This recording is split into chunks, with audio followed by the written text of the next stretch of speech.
Hello, welcome to Centennial Hall, room 3205. This is a quick rundown of how the technology works here in the room. At the teacher station, we have our touch panel. It's going to control just about everything we need, and right now it's in its menu page. It says press here to begin, so I'll go ahead and press the button. That's going to give me the projector mode options. Use just the left or just the right projector. Use both projectors or neither. For this video, we're going to be demonstrating everything, so we'll go ahead and hit the Use Both Projectors button. That brings both screens down out of the ceiling and powers up both projectors.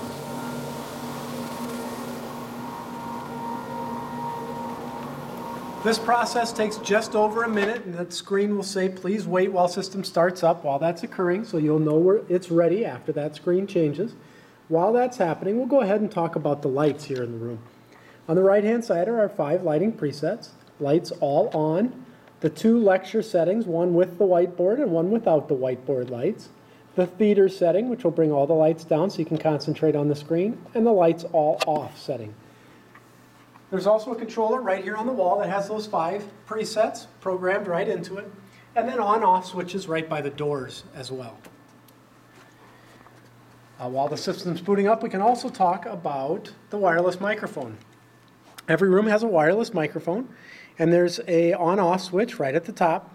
Once I switch that on, then anything I do is going to come through the speaker system and reinforce my voice to the room. If the volume is too high or too low, we can go to, now that the system's booted up, we can go to the audio control menu, which is on the bottom part of the page here. When I press audio control, on the left-hand side is our wireless microphone control. I can turn it up, turn it down, mute it, and whenever I get it set, I go ahead and press the back button. Then I'm back on the main menu and we're ready to go.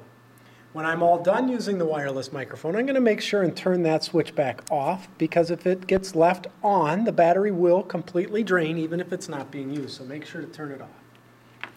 Okay, now we can talk a little bit about the main screen of our touch panel here. The first thing we're going to want to notice is that at the top there are 2 tabs, a left projector tab and a right projector tab. When left projector is highlighted, whatever I switch is going to switch on the left projector. If I want to change what's on the right projector, I need to hit the right projector tab and then change that as well.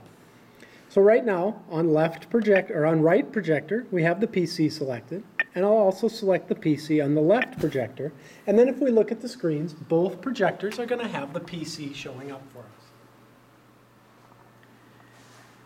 The next thing we'll show is that on the source select here at the top is our 2 laptop selections. The regular or VGA laptop and a digital or an HDMI laptop, and both of those cable selections are right here in the cable cubby. There's also a power supply down in there, so you don't have to rely on your battery. You can plug right into the desktop.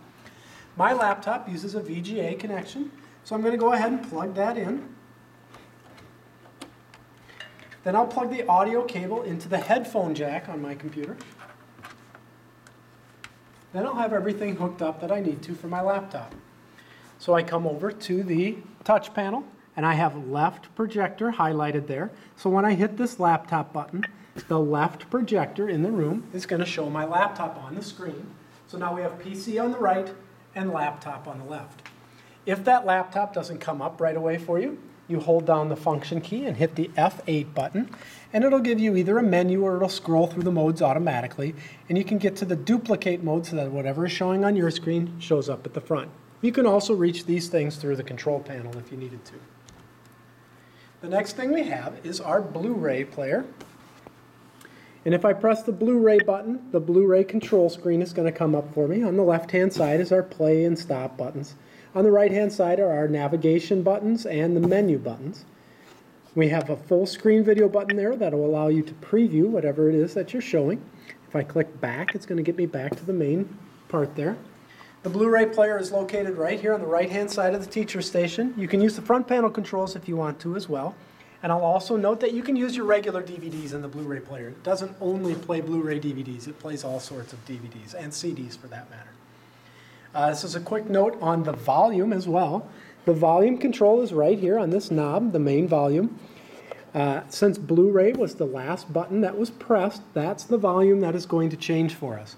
So our right projector is showing PC, our left projector is showing the Blu-ray, but since the Blu-ray was the most recent button press, Blu-ray is what's going to be heard over the speakers and what our volume control is going to handle. The next thing here we have is the document camera. I'll go ahead and press document camera on there. And once again, we're switching the left projector to the document camera setting. The document camera is on the desk here on the right-hand side. The power button is in the back portion. I'll push the power button, and once that light becomes a solid green, I'll know the document camera is ready to go. Our advanced features are up here on the top. You can zoom in and out using the zoom wheel, and you have an auto and manual focus and some other options there. And so now that I've put it on the left projector, I put my hand up there, and anything I do underneath the camera is going to show up for us. The last button we'll mention is the auxiliary button. When I press the auxiliary button, a submenu comes up giving the option for S-video or composite video, and all of those connections are right down here in the cable cubby once again. So if you had something like a video camera or your iPod or anything else that you wanted to show to the class, you could plug them in there, choose the right option for the video that you had, and then use the device to control it, and it would show up for you. On the left-hand side here, we have our projector mutes and our projector unmutes. We'll go ahead and just talk about the left projector mute and unmute. When I hit that button, the projector is going to mute the video, but it will not power down. It's just going to send a black screen. And the screen in the front of the room is also going to go up. So when I press that, now that we have no image and no screen, so then we are able to write on the whiteboard over here. So I can write whatever it is I have on the whiteboard, and now I still have the PC up on the left-hand side. So I have the PC up, and I'm writing my equations on the whiteboard or whatever it is. And then when I come back, rather than having to shut the whole system down and boot it back up, I can just hit the left projector unmute button. That's going to put the projector back in its normal video mode, and it's going to bring the screen back down. The last button, and that works the same for the right projector obviously as well. And the last button here is the help button. When I hit the help button, the names and phone numbers of a couple of the Academic Technology Services staff are listed. These are the numbers you call if you ever have any problems during class or ever need assistance of any kind, and we'd be happy to help you. When I hit OK there, it's going to go back to my main menu screen.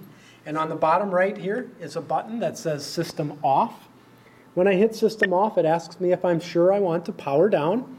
When I hit power down, both of the projectors will power off and both of the screens will go up. And that's a very important thing to do because now our projectors, the life of the bulb will last longer because we've saved a little life of the projector bulbs. So once again, if you have any questions or concerns, please contact the Academic Technology Services and we'd be happy to help. Thank you.